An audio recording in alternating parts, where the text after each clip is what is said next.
What episode? What it do? 333, my brother. Welcome to another new episode of the Technical File Podcast. We ain't gonna hold you. We just gonna get right on into it.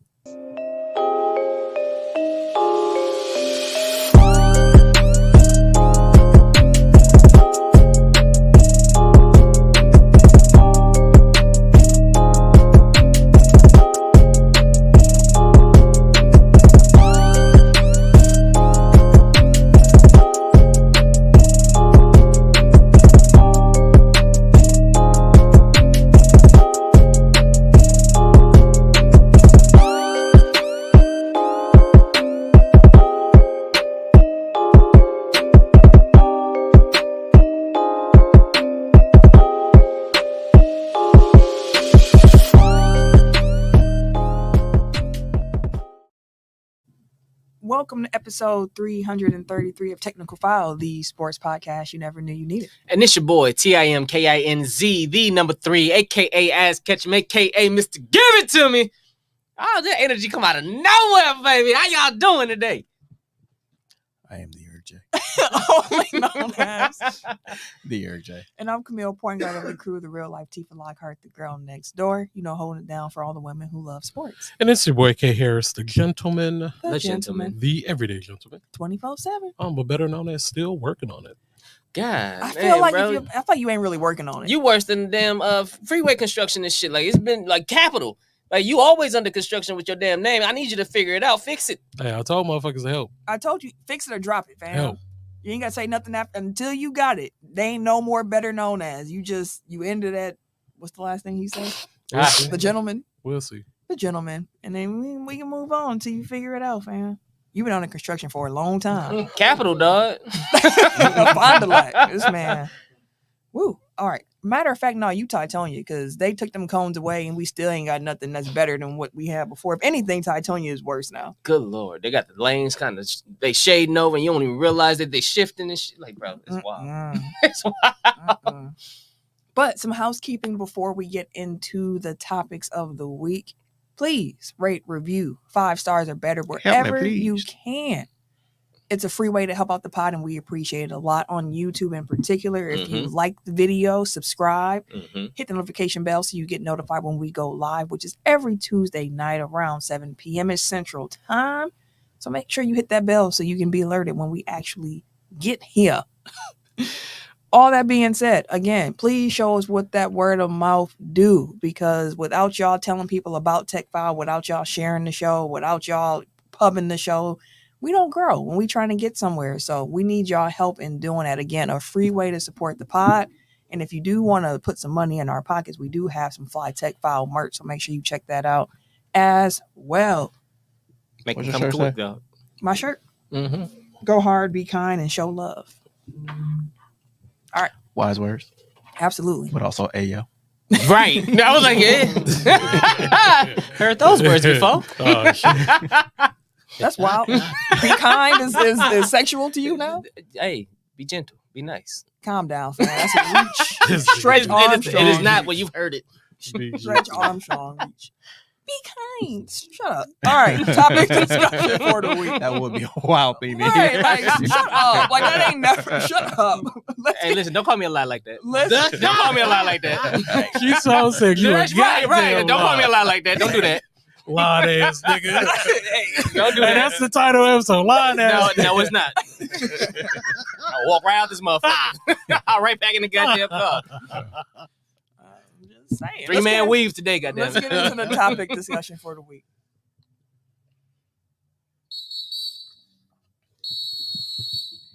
Let's start with the NBA. If you are unfamiliar with Tech File here, we tend to cover NBA, pro wrestling, and NFL, and that's going to be our order of operations for this week.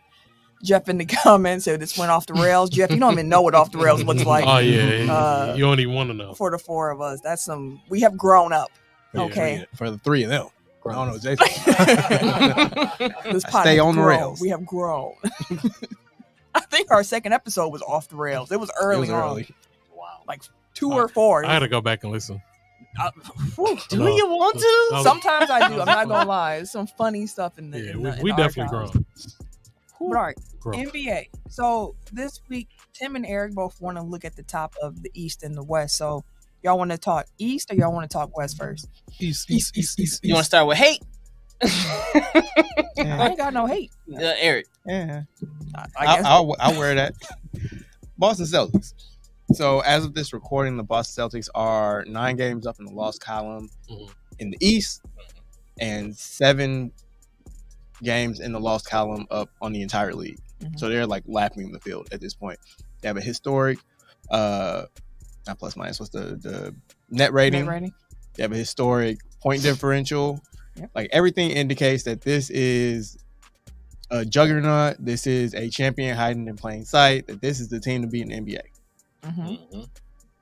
I feel like the conversation around them doesn't necessarily reflect that at this point. Like everybody's saying, like, yeah, they're the favorite, but not like the prohibitive favorite. Where do you guys stand on Boston at this point?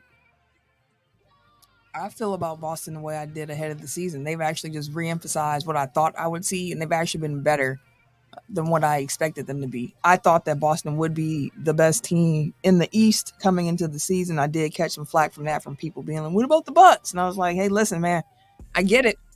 But the Celtics starting 5, like the Celtics starting 5 plus with Al Horford, like it is just that combination of players is putting together a historic season, as Eric has already mentioned.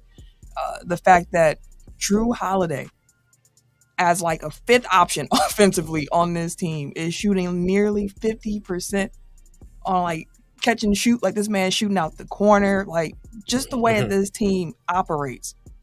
It's crazy. This win streak that they've been on, they had 2 50-point wins in the past 6 games, 3 50-point wins for the season, which is half of the amounts of such wins in franchise history. Like they are out here hooping, and we've had conversations before when the Bucks were dominating. I think it was the COVID year, right before everything shut down. It was like, are we overthinking this? Like, is it just as simple as this team is clearly the favorites and they should be seen as such? Now, of course, that Bucks team, things didn't work out.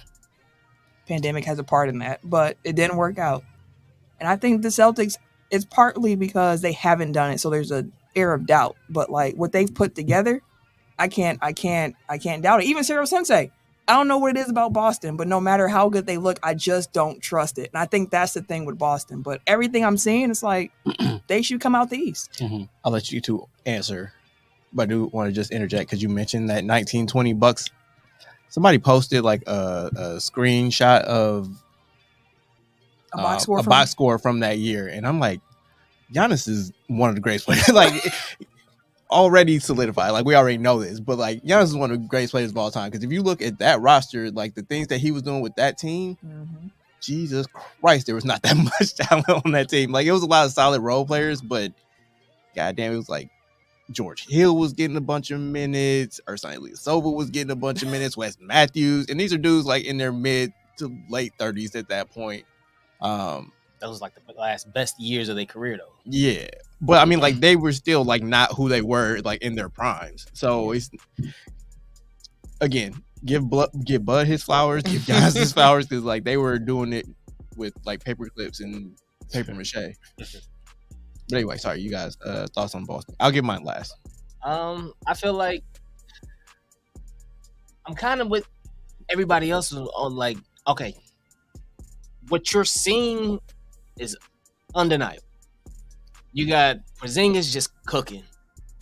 You got Tatum cooking. Like I was just looking at the box score that they was having right now. I think he was 6 or 7 for like 18 points in the second quarter. 4 from 3 against Cleveland. They up 10. But it's like, go Boston.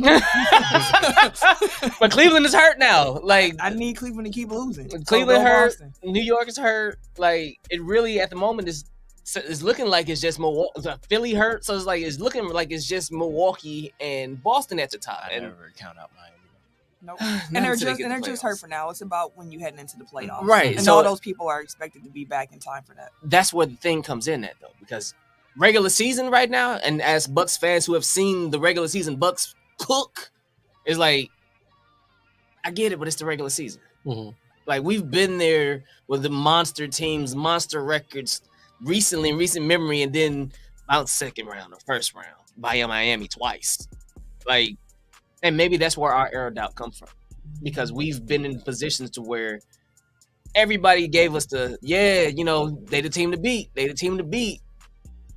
And yet we've only won it once. Not saying only, but only won it once on those years where we were the team to beat. And Boston has the same issues with Miami in the playoffs that the Bucks do too. So it's more so like kudos for this, what you're doing now, because like you said, they haven't done this before. They haven't looked like this, at least in our generation. We haven't seen them cook like this. They've been good. It's just like this is the best version that we've seen of them thus far, which is saying something, especially defensively as well. Like I had questions around Porzingis and how he'd be able to hold up, but he's been a pretty good shot blocker this season. Like he's been doing this thing. And I just feel like what we're seeing now, yes, they have it. Like they look like the team to beat. But it's the regular season, and you have to reserve that judge. So for the regular season, yeah, cool. They got it. They got it. They hit. They like no ifs, ands, buts about it. Yeah. But it's a whole new season once the playoffs hit. And I feel like just because of the fact that we've been there is why we probably feel that air of doubt. Why you feel that air? Well, I feel that air. Like, yeah, of doubt. we win. It may because I'm pretty sure somebody else may feel the same way as me. So I'm gonna say we. But yeah. Other than that, like I'll keep it a regular season and say enjoy the ride. Like we have like recent Celtics hate, but you got generational Celtics hate. Yeah, so that's like, what where I was are like, you for at me. on this? It's always fuck Boston. But ideally, like I feel like everyone expected them to at least be top 3 team in the East, and like I said, they are playing way better than like a lot of people expected them to play this season. Porzingis, like I love to see it. I ain't gonna lie, because I remember when he got drafted, bro. New York, he was a unicorn. Man, New York was eating that man up, bro. Yeah, Pause. But and he made him respect him. Yeah, so I love to see that. But yeah, Boston is doing what we expected them to do, but definitely doing it a lot better. Because I wasn't expecting them to play this well. Like Tatum, I know, he hating, but Tatum that dude, fam. Don't you hate Tatum? Who you hate? I don't hate him. Oh, yeah, you do I hate don't Tatum. believe in him. He may be the MVP this year. No, he like won't. hell. Like hell. It's a cute narrative. Yeah, I'm gonna say it sounds like the media. So that pushing actually brings like me to my point, which is how many times in the playoffs potentially can the Celtics run into an opponent where Jason Tatum isn't the best player on the court? Because that's usually been the barometer of like playoff success. It's like you got to have the guy, but it's like, does that matter if the surrounding parts kind of like are also collectively better than like the opposite team? Can 5 beat 1 or 2 or whatever? I mean, I feel like that's what we were saying when the Bucks won the championship a bit. Like we knew Giannis was going to be Giannis, but we were like, but we also got Chris and Drew, and like that depth is going to help. Like when we were playing Atlanta, for example, where it's like, I mean, I know we don't have Giannis, but like I feel like they can still win this series with who they do have on the court. Well, I mean, like with Trey getting hurt, like the Bucks still had the best player on the court, so it still kind of bore out.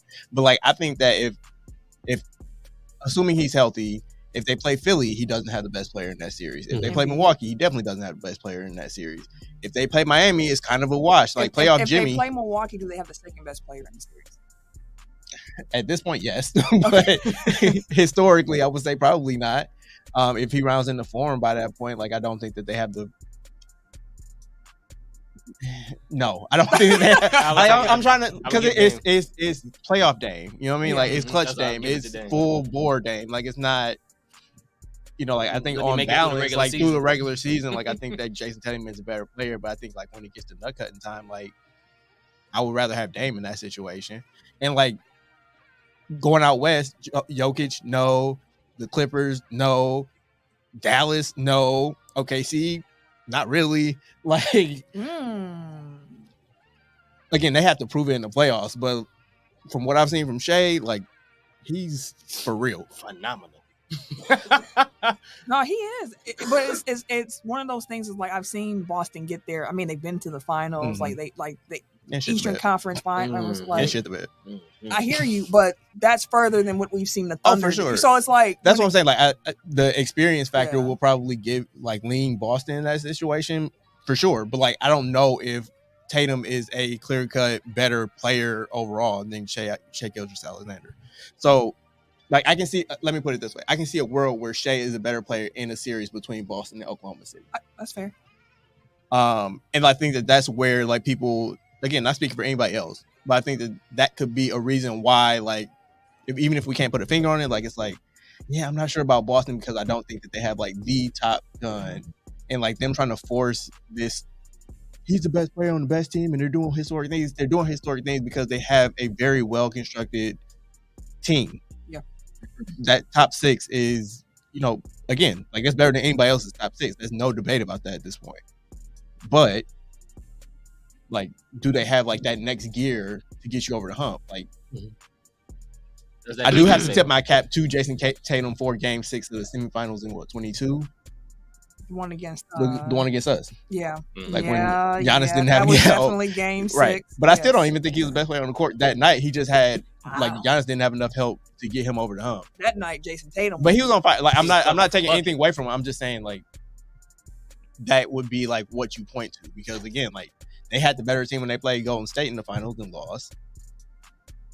They damn near got swept. They had a better team, but Steph Curry was the better player, which is all. That's why I keep getting back around to, is that, like, I think that is, like, they don't have like that final top gear, and like maybe it doesn't matter. It might not. And honestly, to get to the finals, there's only two teams in which you can say, like, easily Jason Tatum isn't going to be the best player out there, and that's against Milwaukee and Philly if Embiid is healthy. But I don't know, playoff Jimmy is different. He is. That is fair. That is fair. And like, he's basically admitted himself, like, he don't go full. Oh, we can tell. Right. But I mean, I'm saying, he even said, like, yeah, it's different, like, when it gets to that time for me, because I'm actually trying at that point. Yep. It's just doubt right now. It's because we've seen them, they haven't won it yet. So that's the only thing with it. But Bucks had the doubt. Denver had the doubt. It's not until you actually win the championship do you get a benefit of the doubt going forward. So they're going to have to earn it. But based on what we've seen in the regular season, if Boston does not come out of the East, their season is a disappointment. Like, it's a failure.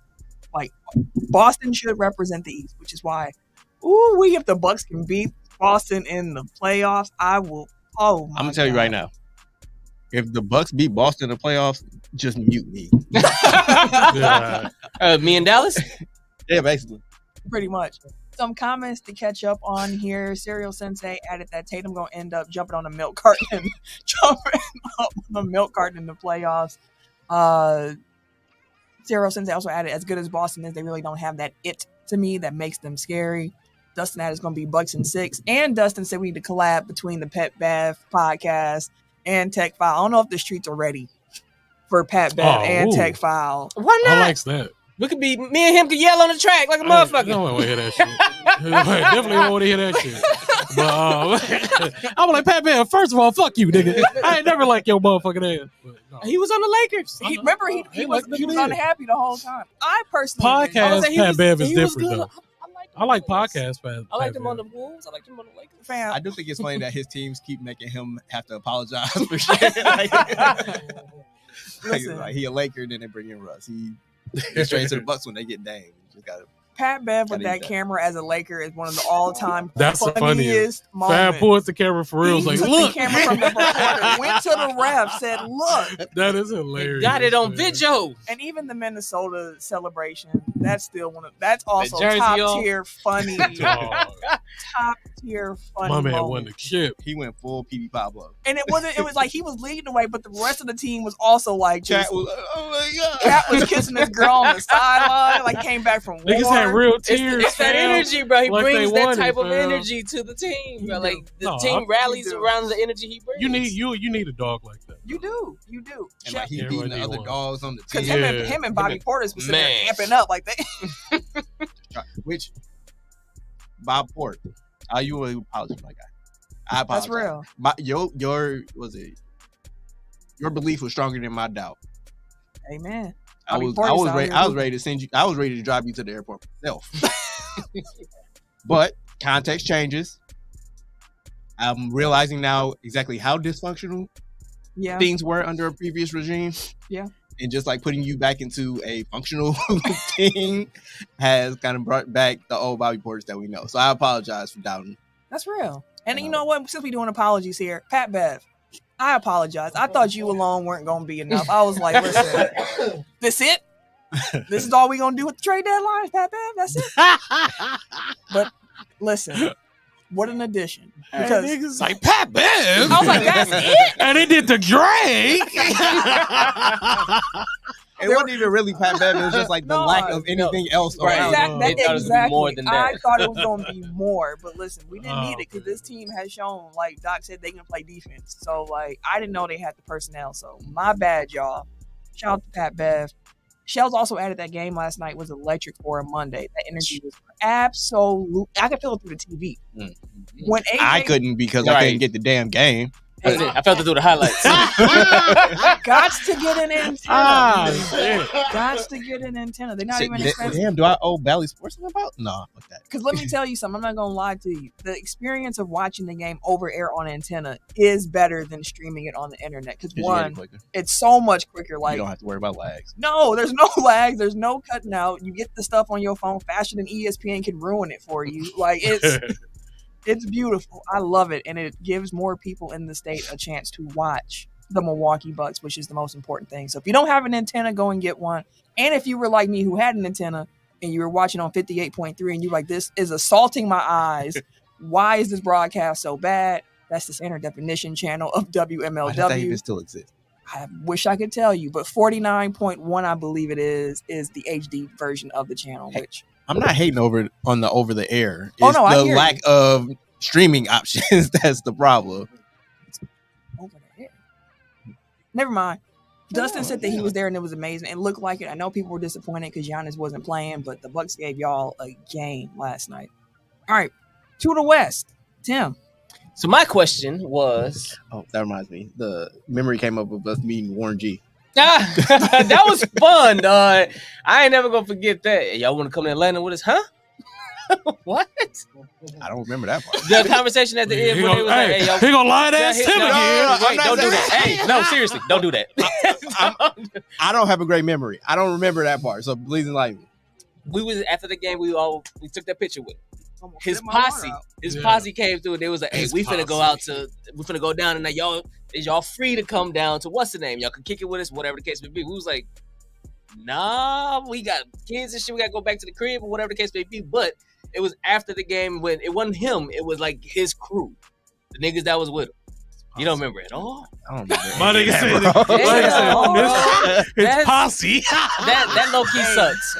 Because there's been several memories that I've brought up to you that he just hasn't remembered. Let me tell you, you made the right decision. I don't trust no posse invite. But that was the thing because Sam was like, "Why y'all posse?" I'll hit the white first.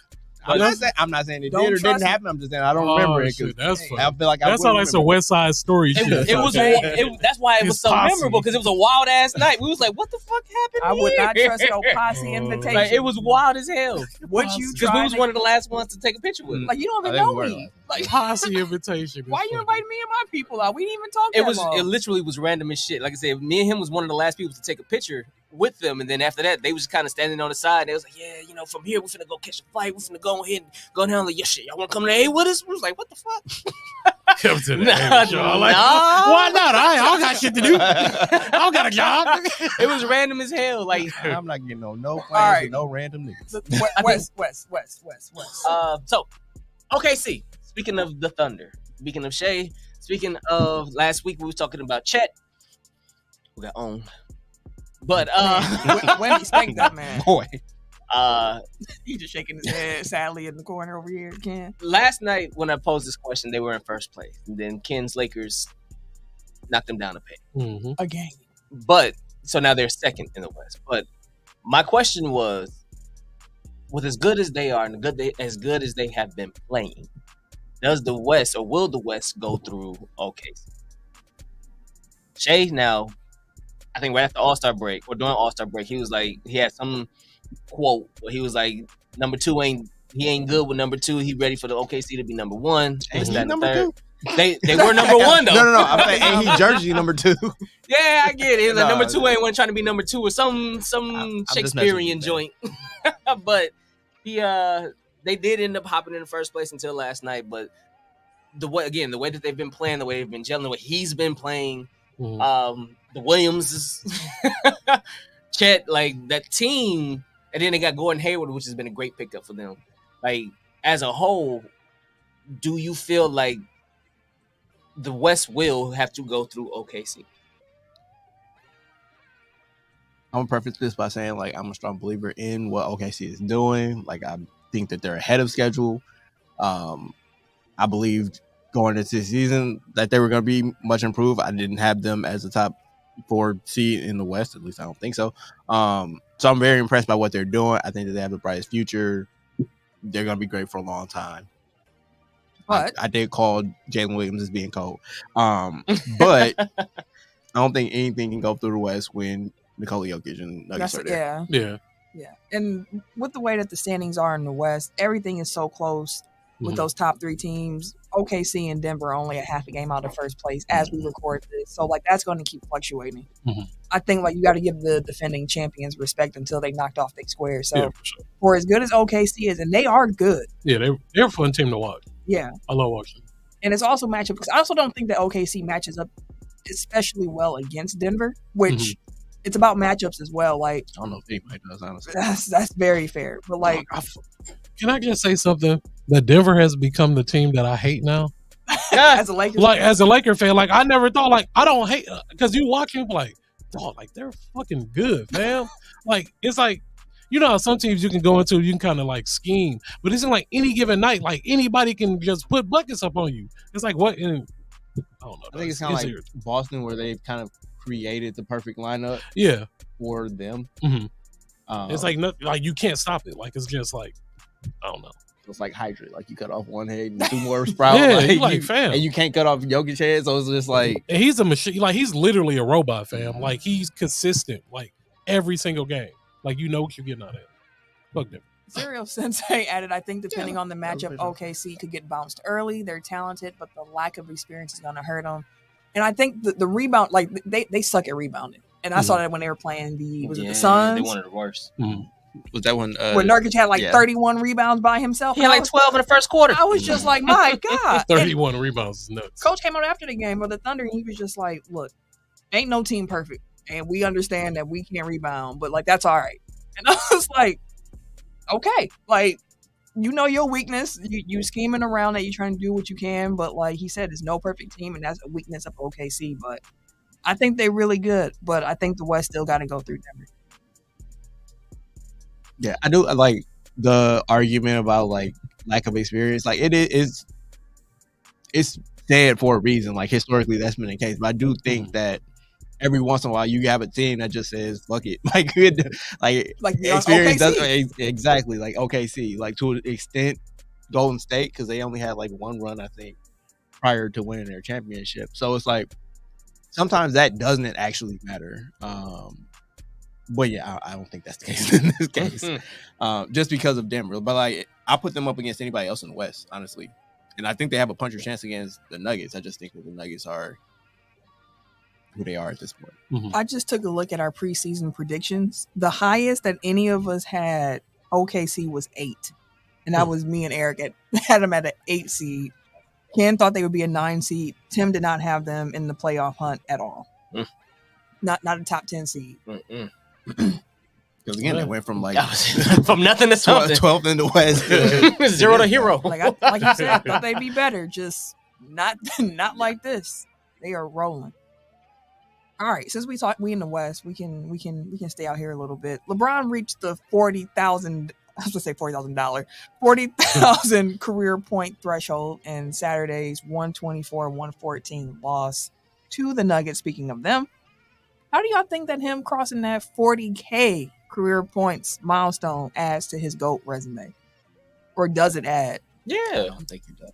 I don't he already either. He already had the record. That's why, because it's like milestone. It's cool. Damn, like it's something. Just a milestone. No, I mean I'm saying though, like, but I'm saying like that's how this sounds now. But just to put that in perspective, that's how this is now. I'm not downplaying it at all. I'm saying like, what's the difference between 39,999 and 40,001? Like it's just a round number. So it's like it's cool. It's a cool thing, but it's not like he's every point that he scores is a new record in NBA history.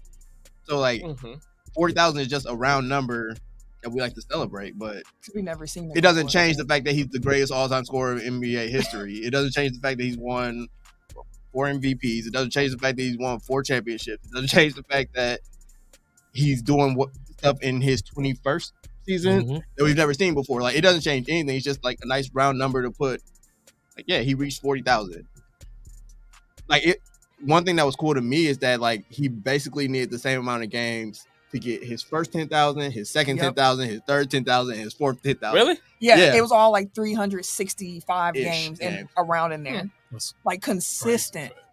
Like, that's crazy. I'm more in the wheelhouse with Eric where I don't think it necessarily adds on to the resume, but it's just like, it's another longevity record for LeBron. Like, he's already the career points leader, but I just want to see where it ends up at. Like, I'm not trying to jump times. I'm trying to enjoy every game, every season LeBron that we do have. But, like, I wonder where he's going to end up. Like, when it's all said and done, where is he going to be? And I wonder how long it's going to take for someone to catch him.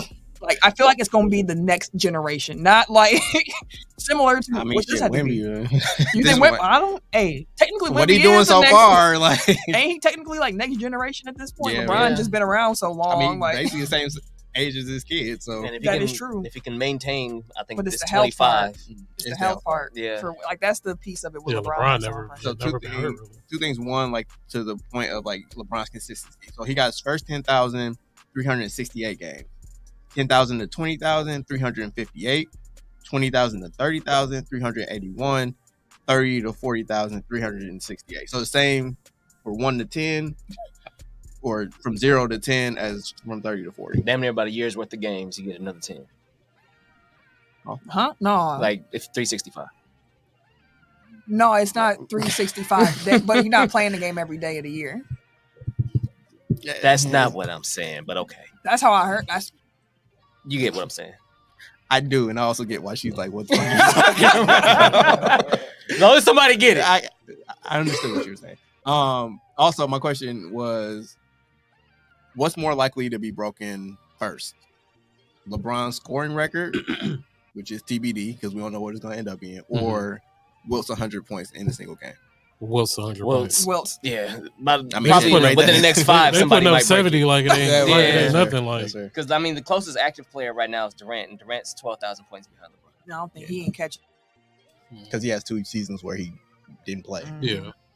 Because I was thinking, maybe Steph, but shit, Steph ain't even top 20. Steph started going. Harden is 21 at 25.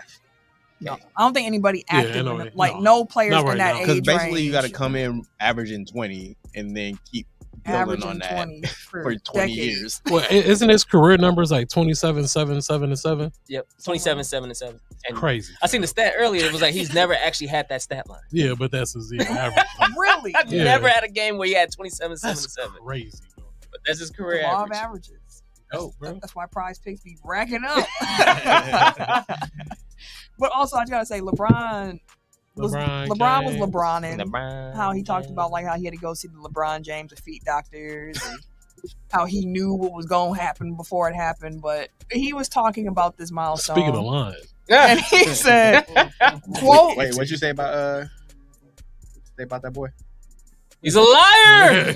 LeBron said, quote, "To be quite honest with you, everybody wanted to see me fail when I got to the league. Everybody was just like, it's no way he's going to be able to exceed expectations that's put upon him," end quote. They do. So and one thing I can't because is that the LeBron bell? Oh yeah, because it's real to him. Like maybe he's creating this. Oh, sure. Maybe that's the reason why he's so great, because he's been creating these narratives for himself. And be like, I have to be better than I mean, maybe he's psyching himself up. A lot of players do lie to themselves to hype themselves up. So maybe he's up doing that. and put a chip on their shoulder. Because I was in high school when that man was a freshman. And let me tell you, walking the hallways, it was people already arguing like, Bron the GOAT. Bron better than Melo. Bron gonna be, and at the time, that might sound weird to some people who are younger, but 03 rookie year, it was a lot of conversations about Melo or Bron. Melo, they put some respect to my boy. But that was my argument. I was like, y'all gave Bron the rookie of the year when a lot of people were like, that probably should have been Melo. But everybody hated him. He was cooking, fam. He was cooking. What? Just because he didn't play no defense, man. I don't care about that, man. I'm cooking out here, fam. The only thing that Carmelo Anthony did better as a rookie is score. Yep. That's Everything else literally LeBron had, but the scoring was fantastic. And the team record, but that wasn't completely that because of Carmelo, and definitely wasn't because of LeBron. Hey man, see, Zero Sensei, I for sure thought Melo was going to be better than Bron. It was a real conversation. Because Melo just came. I don't know. I love y'all know how I feel about Melo. One of my favorite players. That's like how some people don't remember. They were too young, but like there was a real conversation about Kobe and T-Mac where it was like, I thought you were going to. We used to never get to fist fights over there. CP and Darren Williams was also a conversation at one point. Dog, D. Will. I just want to say for the record, I was on the right side of history on all three of those arguments. D. Will was. My argument was always for Chris Paul, but D. Will was. That Illinois squad was cold. Yeah, Luther Head, fam. D. Brown. Dog, D. Brown. Yeah, Augustine. No, they had a squad. We should have that be a segment. Just old who's betters that don't. Ghost. Like someone don't like that conversation. All right, but no, just like things people who had said like who's going to be better. There's a debate between these two and how they've aged. I got yelled at last month for. And this is a Tim thing that I just did where it's like I took one thing and then like my brain just jumped ahead like 3 Y'all steps. Been friends for a long time. Yeah, but I was thinking about the fact that like earlier today somebody brought up like the back-to-back championships that Florida won, and I was like, oh man, like that Florida squad was nice. Joakim Noah, Al Horford, Torian Green, Corey Brewer, and then I was like, wow, what was the white boy name? And then it was like Lee Humphries, and then I googled it. It was in fact Lee Humphries. I'm like, how the fuck do I know that? And that reminded me of a conversation that we had at my grandparents' house where somebody asked me who somebody was, and I just like that, and then my cousin's like, how do men do that? You can tell them like, go get me X from the grocery store, and they forget, but then some random dude from 2016 that scored 32 points one time, they knew exactly who it is. And I'm like, I don't got no answer for you. I don't know what to tell you. Sports triggers memories. It can't, but here's the thing: as I'm getting older, I'm like, dang, is that real? Did this happen? Like my memory be going. I gotta write it down. Otherwise, I'm gonna forget. But I do remember just like random ass people from like the 1990s. Like, that's funny. Wow. 727 Serial Sensei said, "We getting older. Memories be slipping." Hey, mine sure is, buddy. Mine sure is, and never mind. Kim, what was your NBA thing for this week? Jesus Christ. But my thing, I want to do something fun. Like what everybody has like a random like favorite player that like no one else really talks about. They're not a star, they're not a superstar or anything like that, but like you fucks with this player. Like who is that NBA player right now in the NBA for y'all? Right now, this is going to be what's up, Mark? Sorry, I'm like, welcome to the party. What's going on, brother? Favorite player that's not a superstar or a star right now. Just out of laughs and giggles and just seeing how he's developed. I'm gonna pick a buck. And it's not one that I would have thought. Derry Bird, man, AJ Green. That kid got a real shooting talent. And people who can shoot well, it's something about that is just impressive. I do not like his jumper. Be clear. It's all but he be cashing that thing. So I want to say that first. There's like a few, but I want to give Derry Bird a little love. I pulled a U this weekend. I did not look in the doc, so I was not prepared for this question. Shells did say Colin Sexton, which that's an interesting one. Antiques in college, definitely. Would Dejounte Murray be considered a star? He was an all-star. I would say he is. Yeah, I would consider him a star because he was an all-star. So just somebody like maybe role player wise or somebody that don't get a whole bunch of clock, but when they get in, you be excited. Like, okay, I like what I see other than. Surprised you ain't say Alvarado. Well, I mean, Jose. I just saw Pat Bev talking about Jose Alvarado. He was saying like, as a small guard, how he's like, I'm here for Jose. Like, that's absolutely one. I mean, it's a lot of the young dudes too. Like for me, it's always like I always point to like my draft prep wins. So it's like, I mean, they become stars. So I can't use like Donovan Mitchell, Desmond Bain, Jalen Williams. Yeah. Oh, I do like Devin Vassell. I think I've mentioned that before. I do like Devin Vassell. I like Tim Hardaway Jr. He's been playing terribly. Yeah, he's been playing horrible, though, but I fucks with his game. Yeah, I like his game. Who's my other? Okay. D'Angelo Russell, right? Really? You done come back around, huh? That nigga got me, fam. Because I be watching this game. Every time I think I'm out, they pull me back in. He pulls me back in, fam. Because pause. Okay. But yeah, I've always been a fan of Jared Allen. I've always liked the gritty, like he tenacious defender, like tenacious D, the big afro and shit. Like I don't know, because I've always been a fan of like guys like Ben Wallace and shit. So like he kind of reminds me of a throwback though, like truly, like I feel that the shot blocking, the energy, the randomly put up, like he ain't a scorer like that, but then he'll randomly throw 20 and 15. Like where the fuck did that come from? Jared Allen is probably one of my favorite players to kind of just keep an eye on. Mark added Jaden McDaniel, who, man, absolutely. I just had a name and it just left my mind that quick. I actually fuck with Vincent. Keontae George in Utah. That rookie. That every time I was like, who is this dude? It's because he get hot out of nowhere and he just bucket. Cam Reddish is another one for me. Cam Reddish. So have you enjoyed him since the trade? I have. Yeah, I guess I don't know, because I was real high on him during the draft. So he hasn't, of course, met like where we expected him to be, but he's making strides of getting better though. So I feel like put him in the right situation and just let him cook. Yeah, I used to be a fan of Karis LeVert, but he kind of quiet. Like the Nets, Karis LeVert though, and Spencer Dinwiddie. And be like, oh, that's how it's gonna be. How's Dinwiddie been with the Lakers? A goatee. Damn. Don't do that. I forget he's there. Damn, real talk. Until I say him, like, oh yeah, we did get him. Serial Sensei, before he left my Spurs, I would have said Lonnie Walker. Lonnie Walker. Oh, he tried to dunk last night. Lonnie Walker? Yeah. It was very impressive. He tried to dunk, but it was impressive. Well, he missed it because like they pushed him in the back, but like he got up high as hell and like threw it off the back of the rim because he got pushed forward. Damn. Like they didn't call the foul. They called the foul on the rebound. Showed off the bunnies. Yeah. Just some random love to a vet who is still hooping. He's not a star no more, but Mike Conley. Oh yeah, Mike Conley. I always like this guy. Both times we've played Minnesota this season, I was just like, oh, he is still good. Mm-hmm. Like he's not what he was in Memphis, of course, but like he is still a very good player. And watching him play, like the defense is still pretty good. Like he's still knocking down shots. You can get your offense together. Like Mike Conley is still really fun. And y'all chose D'Angelo Russell. Because it could have just been like a straight trade between Utah and the Lakers, but they pulled in D'Angelo. They already got a little bit more defense with that, too. Mm-hmm. Here's a question. What do you consider the Pelicans duo? Zion and Ingram? I said them stars. Literally, both of them have been all-stars. Yeah, they stars. They're stars. Yeah, but not in recent memory. One of them has a sneaker contract. No, that was last year. Yeah, they both stars. I was like, Zion ain't been an all-star in 3 years? But why you going to that level? Like I'm just asking because if it's somebody on the Pelicans, it's like Trey Murphy the third or somebody. Like it's not right. Like Zion. I know I probably wouldn't even put it was literally a what do y'all think of them now? They're stars. Yeah, they stars. Definitely stars. They're stars. Especially like nobody that's a top 2 or 3 guy on this team.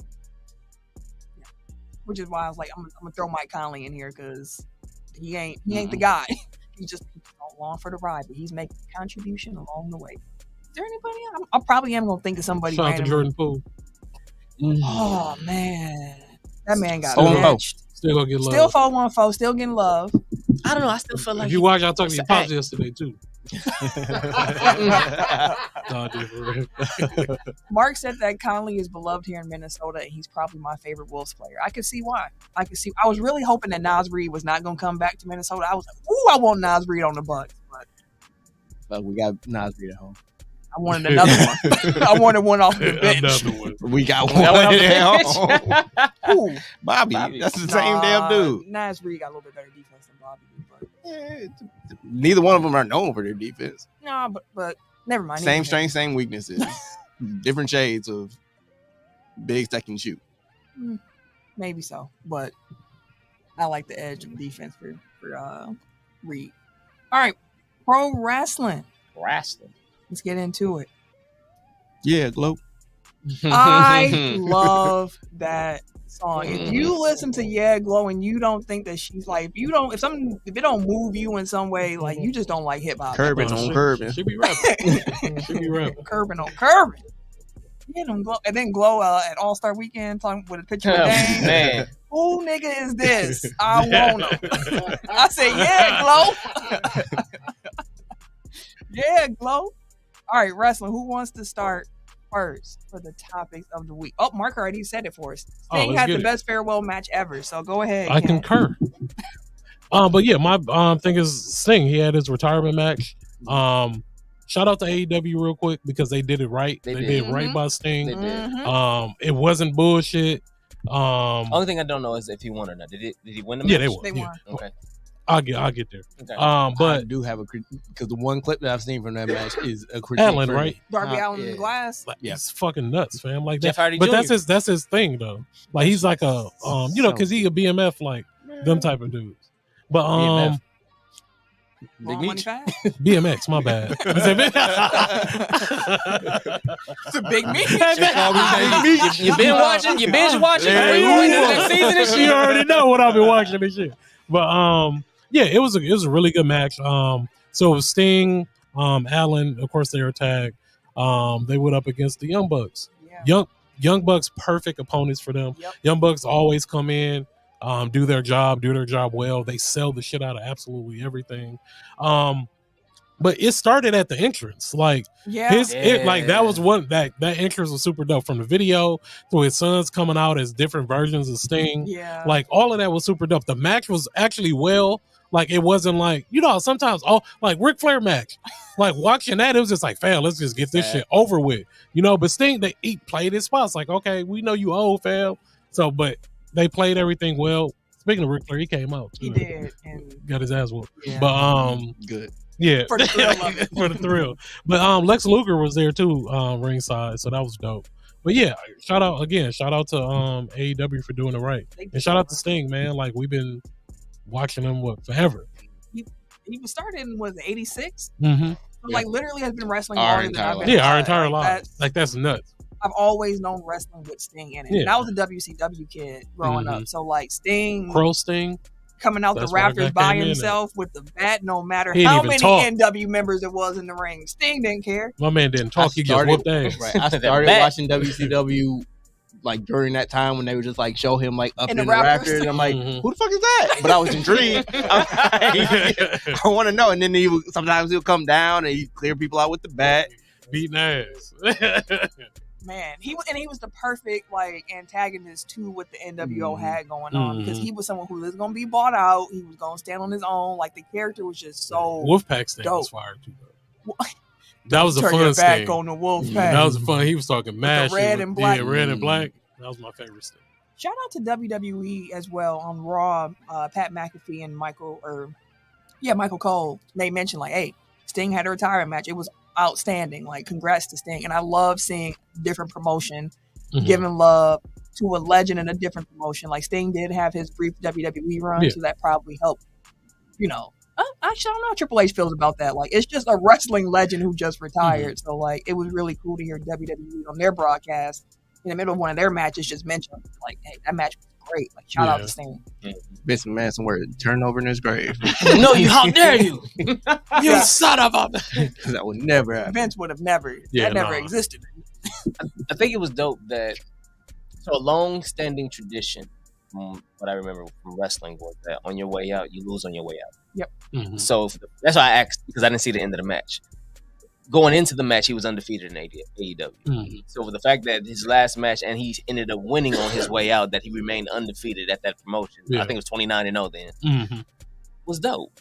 Like, it was more so a treating a legend or icon of Sting's ilk the way that you would expect someone to treat him, instead of, oh, this has always been the way it is, and I don't care what you say and who you is, we gonna shit on you every chance we get kind of ordeal. It was one of those like, hey, we respect you, we appreciate what you brought to the wrestling industry, we appreciate your career, your legacy, the icon of who you are. So this is what we're going to do. He got the title too. Yeah, they had the tag titles, right? They still got him. So he retired as a champ. Retired a champ. So what? And then Darby jumped through the glass. So how the hell they gonna defend?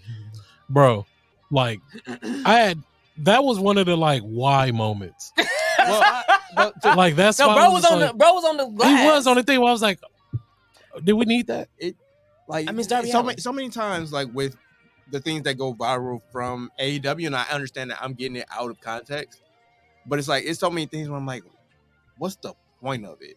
Like not like I get it, the spectacle and like it's the athletic and that, but it's like story like in what way does that make sense storyline? Like there's no context that really get like even Jeff mentioned in there like Ospreay versus Takashi. Yeah. I don't know how to pronounce. Yeah, that was a good match. I heard that was one of the best matches. He's a really. But like really I saw good. like a clip where it's just like them chain going, and it's like they're no selling like every move that each other does. That's like, that's their thing though. Yeah. I get it, but like I guess that's not like the flavor of wrestling that I get into because it's like it takes me out of it to see you like give him sweet chin music and then you give him pile driver and then you give him it's just move after move after move. It's just like you just pop up and then for me it's just I don't know, it takes it out of me. Out of it's it a for lot. me. So like seeing those spots where like they're super bloody and they just jumping off of shit to jump off of shit, it's like that's what it never is like, oh, I gotta go back and watch that. It's just like I don't because Allen not necessarily like his character, like he's not a great wrestler at all. He's a daredevil. Yeah, he's just daredevil. Like he's there, like he doesn't care about his body. Like that's his whole thing. So it made sense in that case, but it's just like I didn't need that. Yeah. Not in this case. I mean, it's just to be fair, like I'm just glad it wasn't Sting. It wouldn't be him if he didn't have a spot like that in that type of setting. Yeah, that's what I understand. But still, like he could have came off and just on the line. He had to have that type of spot. He didn't jump on tacks. He didn't jump through glass. He jumped last week. He jumped through the fire. He jumped. They put a table on fire and he jumped on the motherfucker. Sting was on his way out. I'm just glad they didn't let Sting do it because that would. Sting done. I'm jumping from the rafters on on 5 people. Just make sure y'all got a cushion down there, and I'm good. Like that was his big spot. Jeff added that they vacated the titles in the press conference and they're going to have a tag team tournament soon on AEW. Young Bucks probably gonna get it back. The Bucks might end up with because they got their heel turn. I'm ready for them to move around. not a bad thing. A lot of people are praising like WWE. They need to come to WWE. I don't know. AEW ain't doing them the way they need to be done. They run a joint. It ain't Ellen, folks. It ain't doing it. That's why Kenny Omega been falling. He fell off. Not fall off, but he fell back. Before he got hurt, like he wasn't wrestling like that. But I think that these guys like they took it upon themselves to like start this promotion. So I know it's about like the longevity. It's not necessarily about their spots. Like they kind of pitch in where they're needed. Yeah, that's why like Young Bucks sell everything. Like they make everybody look great. Like they show up every single night. Perfect opponent. Yeah, that was a perfect opponent for him. But I think that's why Cody at the beginning was like, I'm not gonna go for the world title because like he didn't want it to just be like the friends running the thing and like it's all about like putting themselves over. It's about like actually building a sustainable company. So I get it. Shout out to the legend Sting. Yeah, shout out. Speaking of legends, we have the advocate, Mr. Manager of the Year, Mr. Best on the Mic, the wise man, Mr. Paul Heyman being inducted to the WWE. He's the first inductee of the WWE Hall of Fame. My name is this year. I want to say, like, honestly, I felt like he solidified himself to me as the best manager of all time. A while ago, probably a little bit ago. Yeah, before the Bloodline story, but I mean, the Bloodline has helped his case, unlike LeBron's 40,000. So all of the work that he's done leading up to that, not even just being a manager, but the promotion he started, ECW will forever go in history. I feel like AEW is trying to recreate some of that ECW feel, which is why you have cats like Allen, who's more so like Sabu. He just got to do. It was crazy. Fam. That's why you have Darby Allins. You have cats like that who want to recreate those type of moments or feel. Like you had the ECW promotion. He was part of WCW at first. That's Paul Lee Dangerous. You have they said that he was part of the architect as why the cruiserweights became a big deal in not just WCW but WWE with the Dean Malenkos and the Rey Mysterios and all of them going at. Don't get me started on WWE and cruiserweights. I know putting that in well together in a sentence is never gonna fly by. They kind of killed that, but he made that a thing for SmackDown. Like that was a big part of when SmackDown was doing their thing. Paul Heyman has been, to me, one of the best, if not the best, on the mic for a long time. Again, he got the award, best on the mic. I can't remember what year it was, but he got the award before. He got manager of the year before.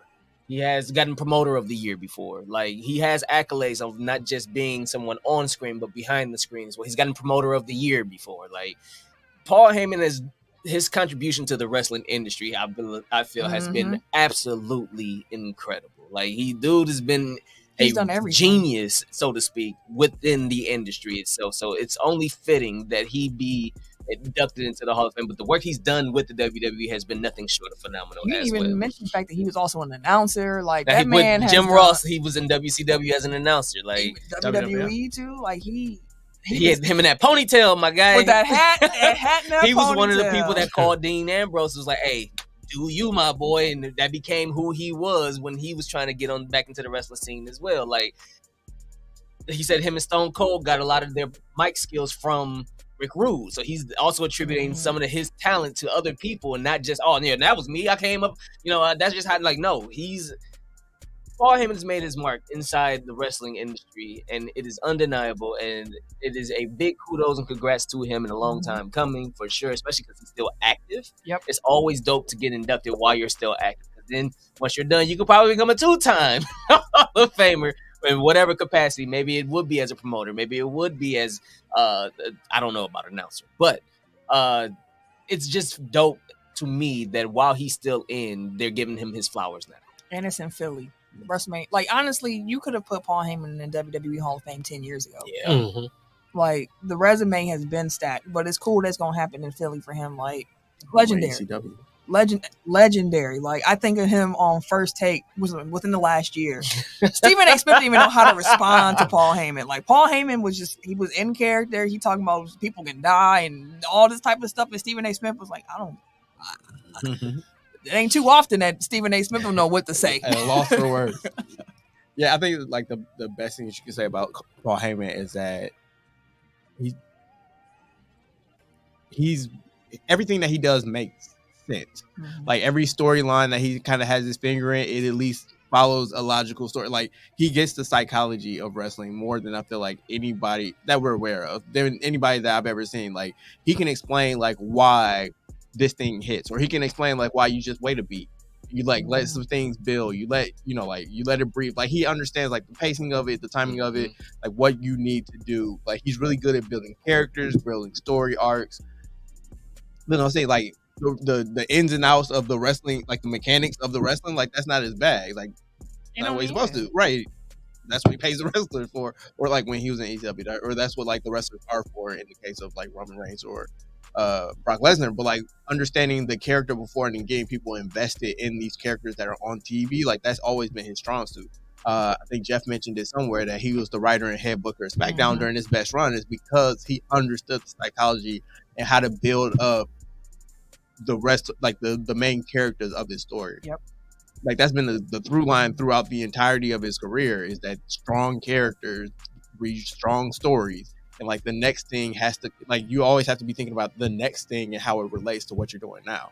Yep. You can't just do like the shock TV of like Vince Russo in the Attitude Era, where it's just like we just throwing shit and seeing what sticks. It's like, okay, if we do this, what's next? Yeah. And he's also really good at telling the story without being the main part of the story. Like, he gets you invested just from facial reactions, from what he does in the background. Like, he's in the background doing so much, dog. Like, be talking, he randomly put the belt up. Like, the look of fear on his face sometimes in the background. The shock and all. Like, find you somebody that looks at you the way that Paul Heyman looks at Roman Reigns. Absolutely. Endearing, deeply. Hey, dude. Yes, for my tribal chief.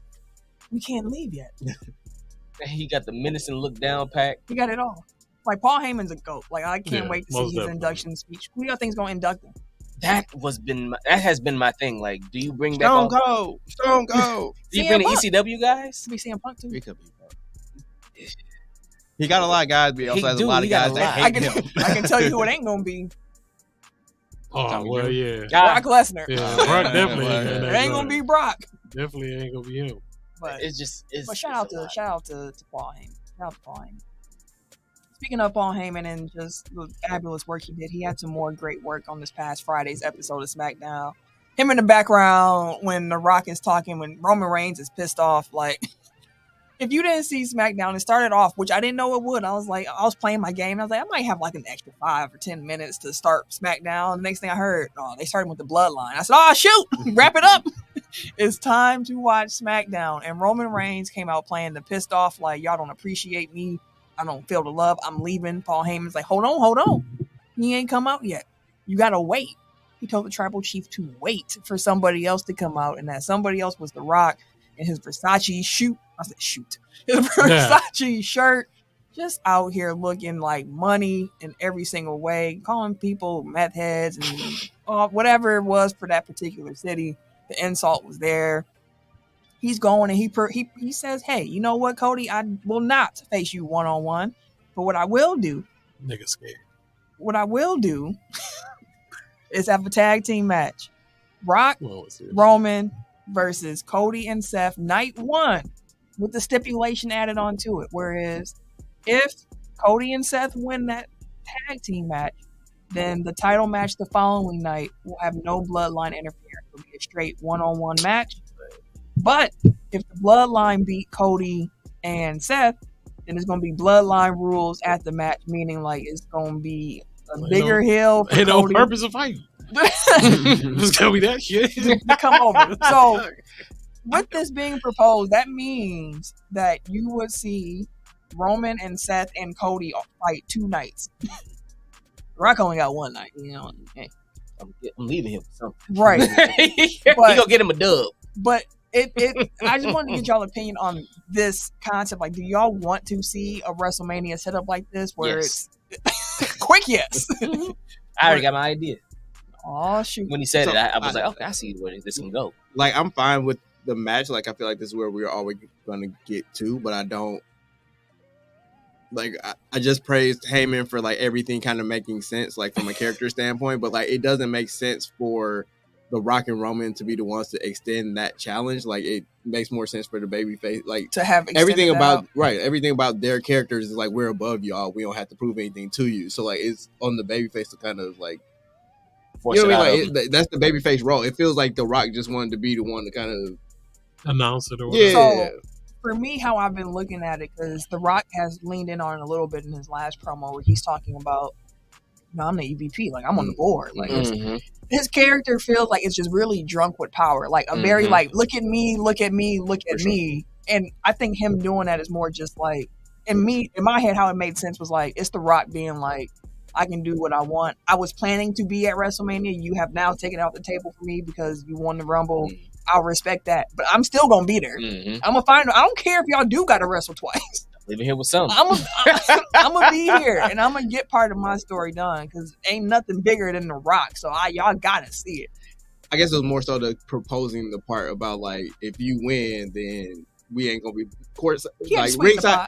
No. I get that part even, but it's more so like, you're basically admitting like he can't get it done on his own. Like, it's just it kind of and like maybe this is part of like that bigger story where it's like The Rock undermining Roman Reigns, because like that's the theory of things. So like maybe that's what it is, but it's odd for the bad guys to be like, yeah, if y'all win, we ain't gonna be bad guys. Like, you know, we'll give you an even playing field, because that's, you know, I feel like that's what we gotta do. I feel like I don't know. It just, the mechanics of it felt kind of clunky, but no, it don't matter.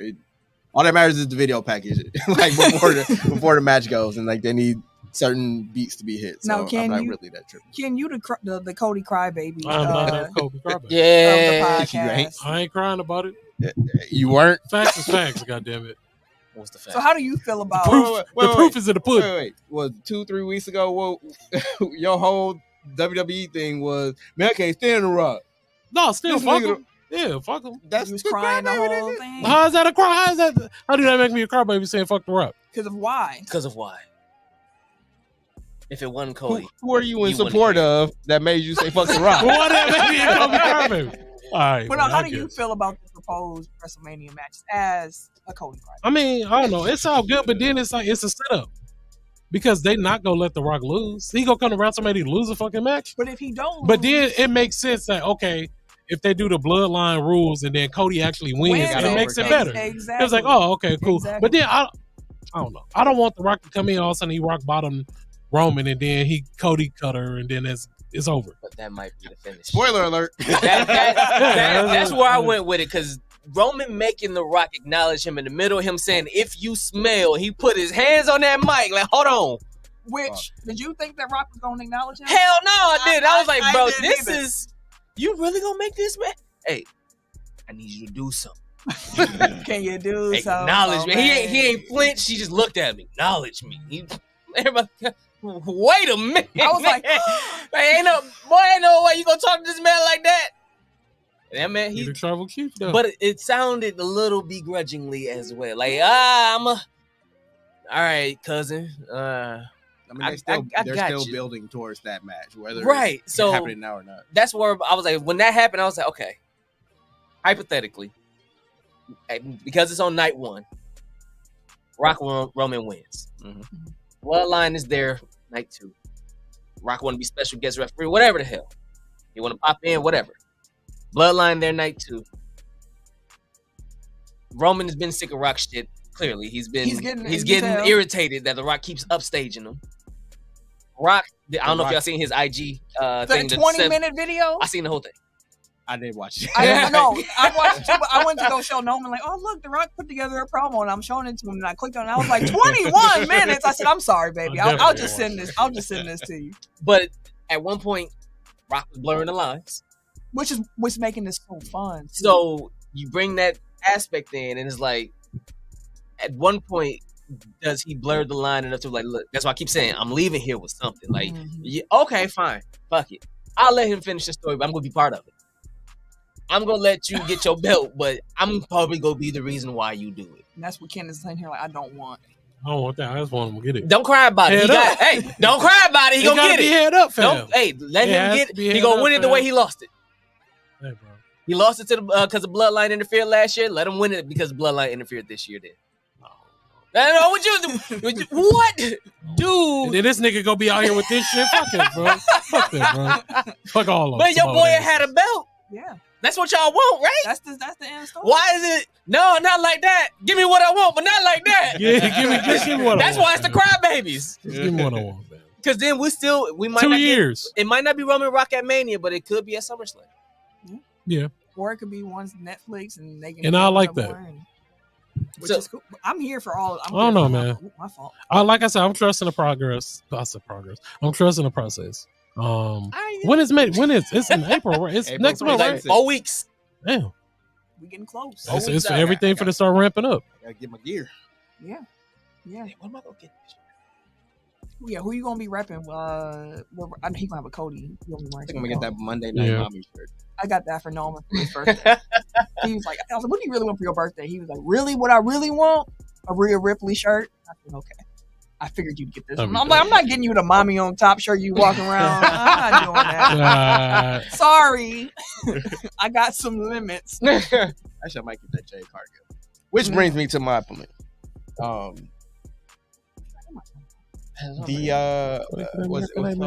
Damage Control. Yes. Yeah. Like their stories coming into focus for the granddaddy of them all. Granddaddy. I didn't realize he was that bought into the Bailey story. Bailey's always been one of my favorites. No, I think it's dope. Yeah, like man, that's what. I fuck with No, Bailey. I like that. I've always loved Bailey. Looks soft. Mind if I took. Yeah, no, the Damage Control storyline seems to be coming into focus for WrestleMania. Mm-hmm. Obviously, we already have Bailey and Io Sky. I love Io Sky. Like that's the title match. I missed SmackDown on Friday. Well, I missed parts of SmackDown on Friday, like the second half of it. Basically, everything after The Rock took over 40 minutes to deliver a promo. It was 40, I didn't watch it. It was 40 minutes, bro? It was legit 40-minute promo. Minutes, it was only supposed to be 30. Wrestling. Yeah. It was just 40 minutes of conversation. They really did that. Which side note? I'm glad I didn't see it. And by the way, I was engaged the entire 40 minutes. I was not sitting here being like, "Oh, I wish." I'm gonna go back. Where's the wrestling? I didn't say that not one time. I just was sitting there like, oh, "Where is this going?" I'm gonna go back and watch. I seen the Smack shirt. I ain't about what that shit. Cody has one too. Oh, that is. There's the Cody one. That's funny though. Rock has one too. What am I talking weird. about? Oh, Io Sky. So yeah, that's that feels racist for some reason. I don't know why. That's right. I'm never gonna get to talk about this. I'm sorry. Anyway, what's her name? Dakota Kai turned on Bailey. Yep. Then like she was Damage Control was confronted backstage by Jade Cargill, and now they're kind of teasing on social media that she's about to feud with them, which I think will lead inevitably to Jade Cargill challenging for the tag team titles against, speaking of sounds racist, Kabuki Warriors. I don't like the name. That low key is both. It's like that definitely sounds racist. I don't feel comfortable saying that. Exactly. But them against Jay and a partner of her choosing, which I assume will be Bianca Belair, and I am here for it. Yeah, I'm here for it too. At WrestleMania. Yep. Yeah. Give it to me. Yep. Because like not fantasy booking, but indulge me for a minute. Like I feel like that's a good way to ease Jay onto the main roster without her having to you know carry full matches on her own. Like she can just be like the hot tag at the end, come in, get her spots in. She got better too. Yeah, you can tell like she got better and better and better. That's what I'm excited. I want to see like how good she's gotten since she left AEW. Yeah, that's what I'm excited to see. I mean, she looked good in the little we saw of her in the Rumble. Yeah, for sure. So like that serves that purpose. It gives Bianca something to do, and then it's already a built-in story for one of them inevitably turning on the other. Yeah, sets up a Mania match for next year or the year. Yeah, I was just say you set that up for a whole year. Yeah, it's a story that writes itself. So I'm here for it. I'm looking forward to it. Even the Bailey Io portion of it, I don't think I'm as invested in that, just because like I don't know. I feel like the turn was kind of weird. Like they hinted at it and then it went away and then it came back. Happened. You know what I mean? Like it was just kind of I don't know. But whatever. Like it'll still be a good match. Like I'm surprised that they let Io run with the title for this long, but like she's good though. She's really good. SummerSlam. Yeah. And like hopefully that kind of takes it to the next level. So like the women's side is really interesting to me. Like we have Becky. Oh yeah, I was like Becky won. Rhea, which again like they've telegraphed that for a while because they just did not interact for pretty much the entire year. Yeah. But also they're throwing in different elements now with Nia Jax with Tiffany Stratton. No, Liv Morgan. Yeah. So like they're throwing that in. That's interesting. Like they're keeping it interesting, and like I think that there's some low level. I like that they throw Liv in there, even though she's not really the best wrestler. But I like how they throw her. The crowd reacts to her. That's what I'm saying. People love her. That's why, and I love that they still throw that in there. Yeah, I love that. But yeah, Tiffy Time is. Have y'all watched her matches? Yes, yeah, she's good. She's actually really good. She's still in Dame shit, but she was part of the NIL. One of the first ones, and because she was a gymnast, and people was at the time it was a lot of why y'all hiring athletes? Y'all not hiring wrestlers. Well, we ain't going with it. Like, and these athletes now look like her athleticism I would say was on par with prime Charlotte Flair. It's almost like it's the opposite of how they used to hire during the WWE era, like during the Attitude Era, where it's like they were just hiring models because pretty faces. We can just teach anybody to wrestle. Yeah, because they didn't want them to really wrestle.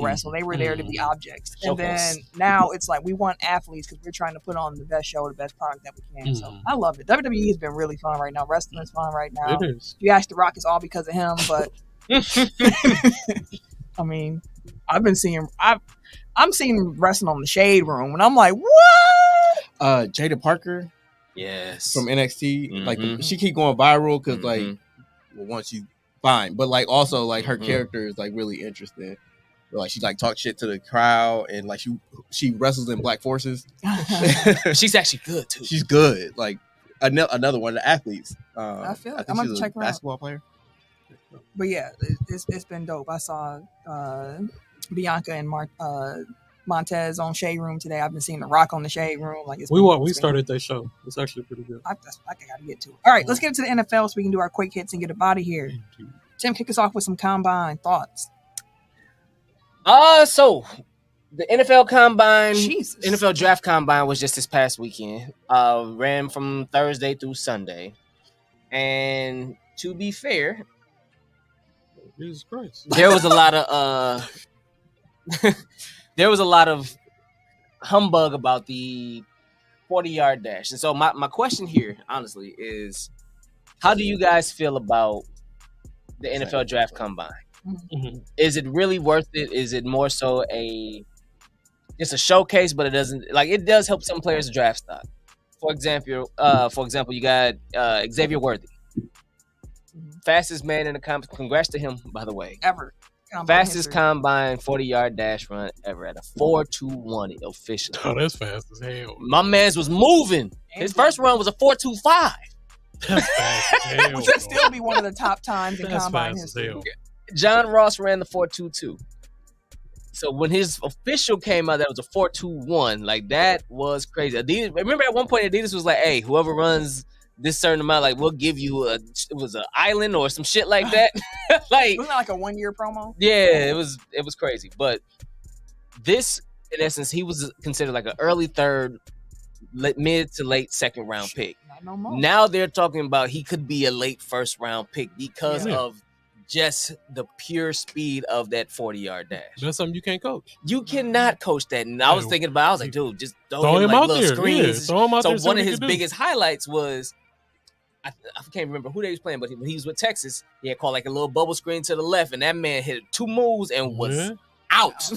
Like, you can get drunk off the yak. Go, bro. Like, the speed is unreal. So, but then you have other players who, let me see if he's on here. But you have other players who may have ran like a 4.5. Like, there was a wide receiver, I can't remember his name, but he ran a 4.5 in the 40, and everybody was like, "Oh man, we was expecting him to run like a 4.3, 4.4-ish and stuff like that."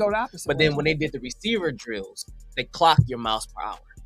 He was the one that maintained, it was around like 22, 23 miles per hour. They was like, Usain Bolt ran around this amount of time, and he maintained that the entirety of this drill. So even though he wasn't one of the fastest in the 40, his on-field play speed is completely different, just straight line track speed. So it made me question some things. Like, his draft stock really didn't change because of that. Like, it was about to, because his 40 time wasn't there. But until that wide receiver drill, yes, Coleman. FSU. Yep.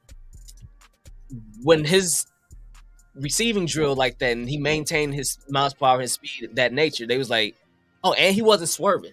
Straight line. Everybody was like, okay, we won't consider his 40 time. We won't drop him because it's 40 time like that, because clearly on the field, you're a way faster player than you actually are in straight line speed. Because there's a 40-yard dash, you can train for that. Track stars and stuff like that. You can actually get your quick twitch going. Because it's really about your jump off. Yeah, in essence, your start, your acceleration, your boost, your. So is your question around just the 40 or the combine? No, so the combine in general, because then you have other players who didn't participate, like the Caleb Williams, and all he did was the interview. And you had Malik Neighbors. All they did was, like, they talked. They didn't participate in the combine, but it hasn't necessarily changed their draft stock, because some of them plan on doing their pro day. So everybody gonna do the pro day, but for like. So the combine is always going to be useful because it provides NFL teams one centralized place to get all the medicals on everybody in the draft. It allows you to see some of the guys doing their 40s, doing the different agility drills, doing all the different drills. Like, you can get information. The combine is about data, really more than anything. So it's always going to be helpful on that level. For the top guys, like your Caleb Williams, like, they don't need it because they already solidified. So, like, it is what it is, but for someone like Xavier Worthy, it gives you a chance to boost your stock. It can drop your stock. It can keep you right where you at. But like you said, it's going to be a pro day too.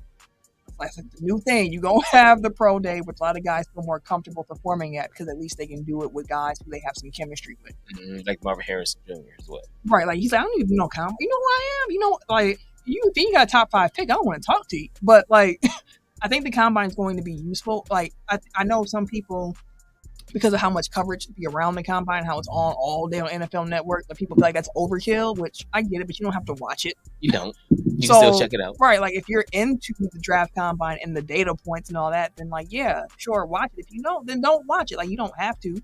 But I do think it's useful. I think it's always going to be useful for the bare minimum of getting medicals, asking questions, interviews, being able for NFL teams to network, because they're all there. Now, just to kind of put a button on the 40, just a couple notable names that was around Xavier Worthy's time. You got a 4.21 is what Worthy was. You had John Ross, who was number 2 with 4.22. Kalen Barnes, he really didn't do anything in the league. But then you have CJ2K, Chris Johnson, he had a 4.24. You got Tariq Woolen, who was over in Seattle. He had a 4.26. You got Dree Archer, who used to play for Pittsburgh. I used to fuck with Dree Archer. He ain't really amount to too much, but 4.26. Yeah, Marquise Goodwin. He had a 4.27. He also ran track for the U.S. national team for the Olympics as well. He played for the 49ers. Redacted, Ruggs third, and you have Stanford Root.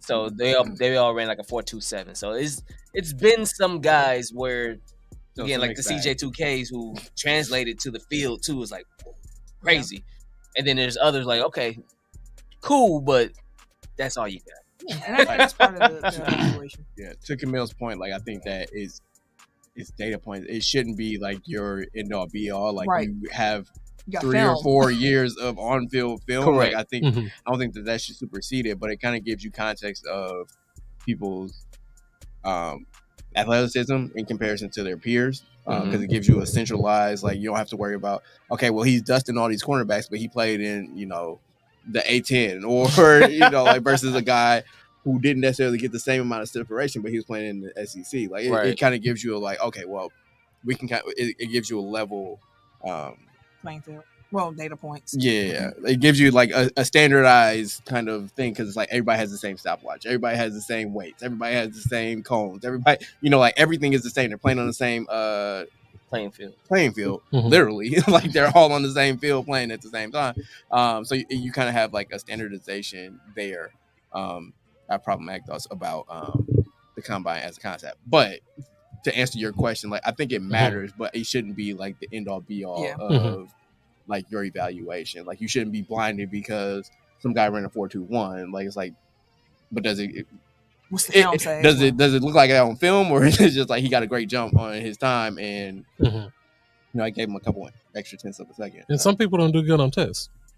Like this can be considered like the pressure. Like some guys just But also you want to see like what they do. Yeah, what they do under pressure too. Yeah, absolutely. That's another test within the test. Or like how prepared were you for the question and answer portion? How prepared were you for the 40 time? Like are you doing all these things that you know are important? Like that kind of gives us an insight into your work ethic. Exactly. Fair enough. All right, so mine is going to be the Denver Broncos released Russell Wilson. My question for you is yeah, that ain't right. That wasn't a long ride, but but where do you guys think he's going to land? What team and what makes sense? So I do have a top 5 of 5 teams that he can possibly that can literally get him. Is Chicago on the list? No. Okay. No, I'm not that guy. Well, what's your criteria for can literally get him? Well, not literally, but like has the money and can make the move. I mean, he signed up for the minimum wherever he goes. Yeah. So that's so I don't know. 5 teams because his salary gets offset. Like so he. Basically, if he takes more money from his new team, because he's getting the guaranteed money anyway. Okay. So more so like what fits. Yeah, what fits for what I think that fits. Not no order, but first team would be the Raiders. Yep. I can see that. Second team Pittsburgh. I can see that if he's cool with competing. Yeah. The Falcons. They said they don't want him already, by the way. Ooh. Pittsburgh. Oh, really? Like I said, that makes sense. He was going to have to compete. It wasn't going to be given to him. But that would have been a good one. The Falcons is another team. If Kirk don't go there. Yeah, but then if Kirk do go there, then the Vikings come. Then the Vikings, if that happens with Kirk, and then the Patriots. Patriots another one. Yeah. So those are the 5 teams that I feel like out of those teams, out of the teams that he could go to, those 5 teams make the most sense for me. I don't think I'll have any additions to your list. Like those are probably the ones that make the most sense. What about Washington? Washington got a high draft pick. They drafted a quarterback. Yeah, they ain't gonna get Russ. Russ, keep in mind, like Russ at this point is just like an average starter. Like he's cool. Like he's going to succeed. I think the best if you put him in a system where pretty much like how the Seahawks were. Strong run game, good defense. That's going to be the best fit for him, so that it's not all on him to carry the load. Like he ain't got that no more. Do you think it's like he's lost some athleticism? The deep ball's not there as much anymore for him. The arm's not as strong. He's leaving air under the ball. Yeah, he's small. Like he's always been a little guy. The mobility's still kind of there for him. Like I think for a minimum, like he's going to be a great option for some team. Can you imagine like if he goes to the Raiders and like the Broncos have to pay him to play for a divisional against them 2 times a year? That'd be great. They eating $85 million in cap over 2 years. Hey, man, They signed that man at 242. You ain't got to pay another quarterback.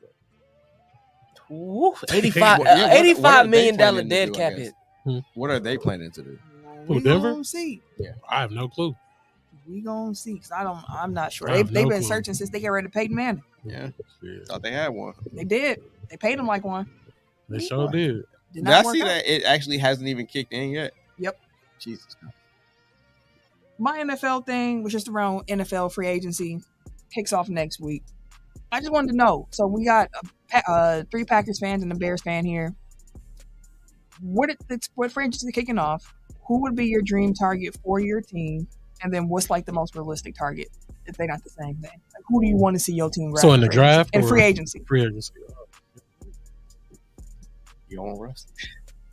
One I saw for I would. Chicago that was linked to y'all, but I don't think it's gonna happen. Was Chris Jones in Kansas City, the defensive. Oh, tackle. okay. I like that. I was like, I I like that. Ooh, I like that. don't think it's gonna happen, but I that like was that, one. though. I don't As a want Packer him. fan, I like that. Mm-mm. Big meaty man. I like that. I saw that the Seahawks they cut both their safeties. Are either of those Boy. intriguing to you? Not Me, one of yes. my top ones. No, like my safety list in the free agency market. Let me pull up. Because I know with Jamal Adams, like the issue is that he's not really great in coverage. Right, Correct, and but- you're gonna need. One of our safeties is gonna be playing in the box a lot. Yep. More than normal. So 20. for our type of team, So he a actually Jamal might be good. Adams would be a good fit. He's not one of my top guys though. No, neither me. Not mine either. He just got cut today too. Xavier McKinney. Yep. Is probably my top safety from Where he the from? Giants. Okay. He's all the guys I really like are also young too, so you can sign them 3-year deal. So now like, and have later. them continue to grow. So I did see that the NFL salary cap is Bump, way bump. higher than they expected it to be. Does that help? 30 obviously million it more. helps the Packers, but like to the extent where it's like they can actually make a splash in free agency now. They can sign someone in free agency. They ain't gonna be able to make a big splash. Like before Winfield Jr. went back or signed got franchise tagged out. That was my dream. Like if we could find a way to get Winfield here, that'd be dope. That's not gonna happen. I already knew it was gonna be too expensive, but that was one. Xavier McKinney, Cameron Curl from the Commanders. And then I would probably say my other safety would be like Geno Stone from the Ravens. Those are probably my top 3 safety options. Patrick Queen, Frankie Louvu would be like my ideal linebacker additions to the Packers. And running back wise, Quan Barkley is interesting, just given the fact that Packers were linked to Jonathan Taylor last year, but Taylor's better and younger. So like I get it, but it seems like the Packers do want to get another running back in the room. Who's your second Is option? Jones DeAndre Swift. is Jones expected to come back? Jones is expected to come back. Dylan is not. Okay. And from my understanding, the draft is not super strong with running back. So but it's a good free agent market. Okay. And Swift was my other one because one, it's going to be cheap to get him, Mm-hmm. but he's also that change of pace back as well. He gives you that speed out the backfield, but No Josh Jacobs. not for me. He only like 25. Yeah, I know, but And he's also if I was going to get one of those dudes, I'd rather have Barkley than Jacobs. What about you? My top safe. So based off of what the coach was saying he wanted to do, my free agency is more defensive predicated. Same. So That's where the most options are too. Like it's a good safety. It's a great safety linebacker, free agency. agent. So I was looking at safeties that can also double as a DB for like a slot or fourth corner, because in our defense, it sounds like our safety that's going to be in the box will have to double sometimes as a slot corner, or we have to move Jair to the slot and they going to have to cover as a corner at some point in time, because we're going to have a single safety high, other safety will come in the box to help support the run or play cover. So CJ Johnson is number 1 on my list. Okay. Chauncey Gardner-Johnson. Played with Detroit last year. He was hurt a little bit throughout the season, but then when he finally got back healthy, especially during the playoffs, he still looked like the player that they was trying to get in the first place. Xavier McKinney is number 2 for me. Like we talked about before, Cameron Curl is also. Those are my top 3. Cameron Crawford, like a low key, like He's the under the radar joint. because he played for Washington. I think a lot of people don't care about like casual. Like people who watch NFL, of course, like Cameron Curl's been good. He didn't have a good season last year. He did the year before. But like, yeah. I ain't gonna hold you. I knew like 3 people that y'all named off. So I'm definitely talking about right now. McKinney, because Winfield was my number 1 like her. But then because they tagged him, I think today. They did. McKinney literally and has been, if you can't get Winfield, get McKinney. It's been that way. McKinney is nice, but he can also do both. He double it, great cover, but he also can tackle. He can get in the box. So for me, it was like if we have free agency money to spend, we're gonna get those type of guys. I also wouldn't mind bringing back some of our guys. I wouldn't mind bringing back Keyshawn Nixon. Wouldn't mind bringing back Darnell Savage either with the new scheme, because Savage was more of a cover line, a cover safety 4-3-4-4 guy. Unless he can learn how to tackle, I'm not interested. But that's just it. One is gonna have to. That's why I don't think it's gonna be Savage. No, but he would be the one that can roam in the back, that can be the ball hawk. Yeah, but still, he ain't even a ball. Yeah, that's right. He's not. He's not great at that. He didn't really get a chance to with our. No. I remember because like y'all talked about, like Camille talked about, because I'm like, I saw numerous times where it was like a jump ball and he just. Yeah, like and then the dude called it. I'm like, bro, you right there. Like, how'd you not even get a fingertip on it? I don't think he got the skills. Like, if he came back, it would be more, in my opinion, as a depth signing, where I'd be happy for him. Not like, as your third safety, not the starter. Fair enough. But that's why I said those are my top 2, and then I wouldn't mind bringing back the Nixons or the Savages or anything like that. I'm sorry, top 3 with the Nixons and the Savage. But I also added, because he got cut today, Jamal Adams, because. Again, maybe coverage, no. But as that safety that's going to be in the box, that's going to help support the run, that's going to be that thumper, that big body that's going to come through and like, okay, we need you the last line of defense for this guy. Like, I would love a Jamal Adams style player in there. We talk about when we was watching the 49ers play. Man, we need somebody. You love the linebackers because of the fact that they're aggressive, they hit hard, shit like that. Jamal Adams is that kind of mode at safety. Why is Jamal Adams not just a linebacker at this point? Because he damn like he was damn near safety. He was a linebacker in the safety spot. Well, at the safety position type shit. Is Patrick Queen on your list? Yes and no. Well, really? The reason why is because I know at some point we're going to have to replace Campbell and Smith, and so I feel like yes, Patrick Queen can be there. He excelled later on in the year when he finally had like help around like Roquan Smith and stuff like that. Like. He was the player that they wanted him to be this year when he had talent like Smith and them around him. We don't have a Roquan Smith yet. But so I feel like I think him and Quay would actually be a really good They would be a great nice big ass running ass tandem in the middle of the field, but the coverage skill was the thing that was kind of in question. Not the run stopping, not the tackling. Like that wasn't too big of the issue. It's just we also would want to have our linebackers have some coverage skills too. So Patrick Queen, yes, sure. I wouldn't mind. I'd honestly wouldn't mind. But it's just, I'm more so of the DB safety mode right now because of how we're planning on running our defense. But keep in mind that linebacker is also going to be an extremely crucial position to play in this defense as well. But we'll see. We'll see how much the Packers want to spend come next week. We don't know. Ken, do you have any free agent options for the Bears that you're trying to see?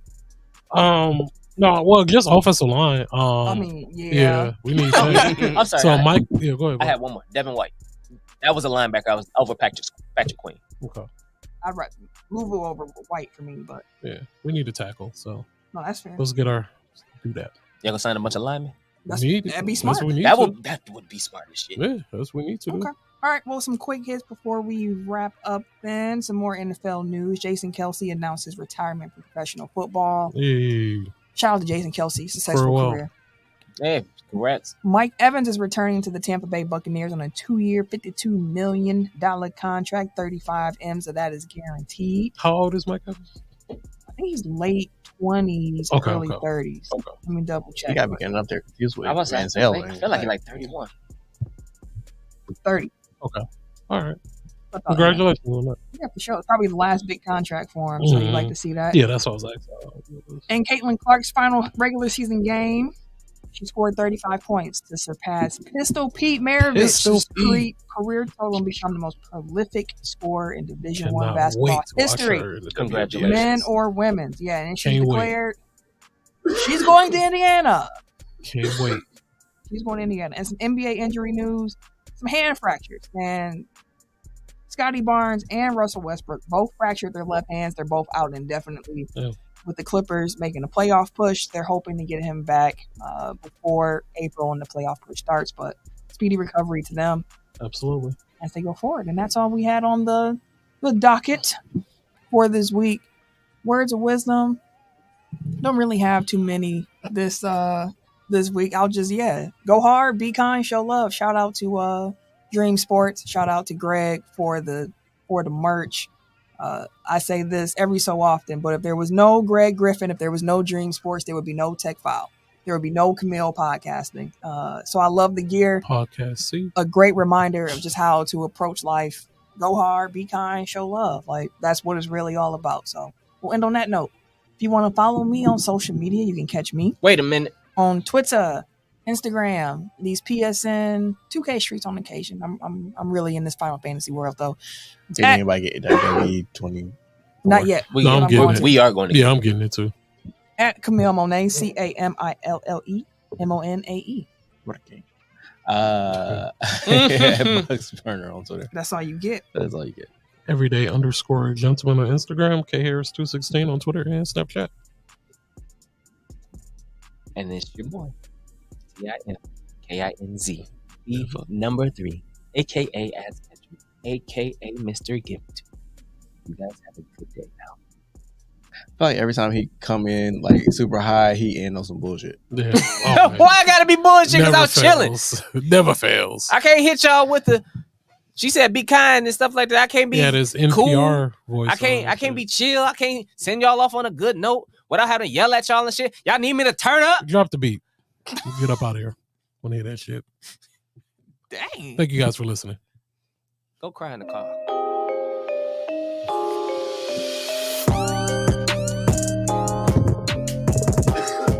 Damn, why you didn't tell me like that? Where the bar is at? You give me some goddamn bars. I'm sick I of your ain't the shit. rapping nigga. I'm sick of your You shit the one today. always talking about play my beat, nigga. Be in here alphabet Friday. Well, let me hear something then. Hear that shit? Yeah, bro, you talking about you hopped on some D last week and shit? You ain't trying to hear that shit. You ain't hop on no damn D. That's what your ass said. Go back and listen. Go ahead, go back and listen. It sounds like a lot of hate in this building. Sound like a lot of hate in the building today. Gotta be something to hate on for me to hate, nigga. You like it.